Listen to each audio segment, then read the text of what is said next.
I'm not going to pretend here to be an expert on this power generation and how the grid works, but I invite people to go and look at some of the links we're providing about dispatchable spinning generation and the inertia of the grid, and versus rotational generation as opposed to inverter generation, and all of this.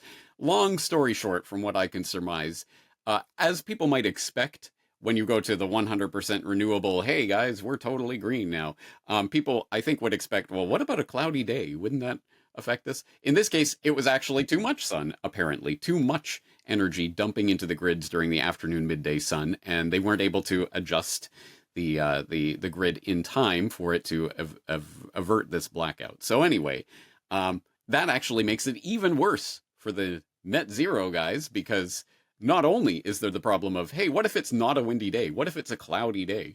There's also the problem of, what if it's too windy? What if there's too much sun? So unless it's exactly right, the grid will not function, at least as it is designed at the moment. But don't worry, I'm sure they can spend bajillions of dollars converting the entire grid over to some new system that will also fail in times of crisis, generated or otherwise.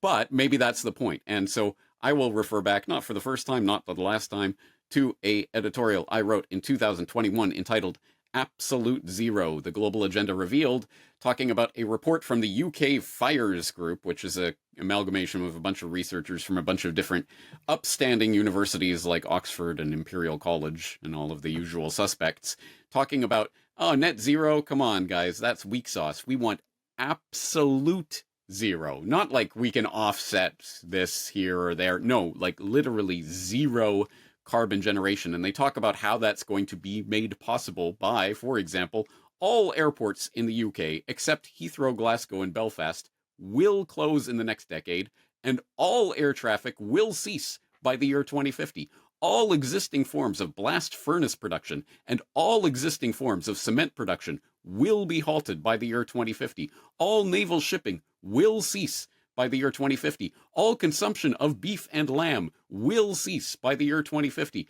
And of course, all non-renewable energy production will cease by 2050. In other words, you will eat the bugs and you will like it, peasant, is what they are telling you to your face is the plan. Don't believe me. Go and read the actual Absolute Zero report that I'm linking up to get it from the criminals' own words. They want you to live like medieval peasants while they are jetting around to their climate conferences and carving out vast swaths of the Amazon rainforest in order to do so.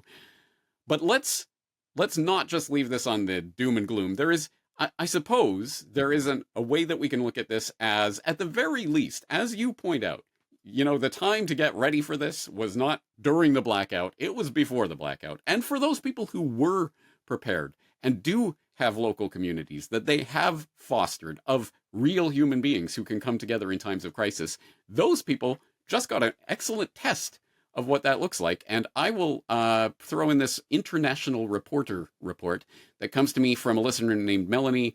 She was linking to Celia Farber's Substack, who was linking to this report called Mass Blackout in Spain Shows the Power of Local Communities. And it's talking about some of the wonderful things that happen during these times of crisis, like people checking on neighbors and the elderly, people sharing food and cooking outdoors, people helping strangers to get home and making the most of the moment, etc., and talking about dancing, singing, people coming together in the real physical world to communicate and in actual face-to-face, in real-life talks instead of just texting your friend from your couch.